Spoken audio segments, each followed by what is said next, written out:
as October has turned into November and November is gaining a little bit of maturity, we've had fairly interesting weather. Northern Plains, upper Midwest, few spots picked up a little bit of snow, but a lot of that has melted because we keep getting just these breezy frontal passages without any real significant storms. So the winds blow north and south and north and south, and the warmer days have been warm enough to bring some pretty mild temperatures, and places that have gotten a little snow, and a lot of it have seen it melted away. Overall, this type of pattern doesn't yield any big storms, so we get some little snows, but not a lot of general moisture to them. Coming forward, that's likely to continue, although I do see a pattern change coming up maybe in early December that could make things look a little bit differently. Let's take a look at it this weekend. A little surge of colder weather coming in here on Sunday into North Dakota, Minnesota, and parts of the Great Lakes. That cold weather will eventually likely yield some areas of lake effect snow down here in parts of Michigan and in through some of the northeastern states. Back in the middle, though, it's just going to be replaced by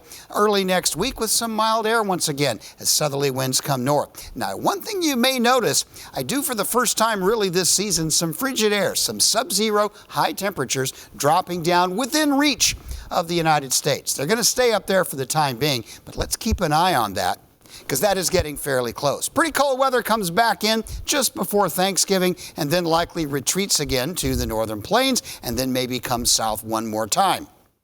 So again, up and down temperatures. It'll be fairly consistently warm in the southeast, and with this kind of troughing, even though it's a split flow pattern with some cool air into the Rockies and not a lot of really hot weather in the southwest, we're not seeing a lot of extremes of much of anything. By the end of the week, the pattern beginning to flatten out a bit, but that also will likely be relatively temporary. Heading into next week, looking into the start of December, there will be a bit of troughiness, I expect. Exactly where this lines up could change, but the anticipation is colder weather will start moving toward the northern plains and Great Lakes. Right now, I don't see it as being really frigid or sub-zero air because we just don't have enough expansive snow cover in this pattern to allow for that. But much chillier weather is looking likely a few days into the month of December. Now, as far as rain and snow goes, not a lot of that going on. There will be some showers and thunder showers in the deep south this week. Looks fairly dry, and blessedly some relief from the heavy rains in the Pacific Northwest this week. That will come back as we get into the first week of December.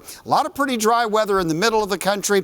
That's not to say there won't be any snows, but they mostly will be relatively scattered and relatively light. This pattern for the moment not favoring any really heavy snows, but once that cold air starts moving southward in early December, depending on how cold it is and the shape of the jet stream, well, that could change. Those cold air outbreaks can lend themselves to some snow.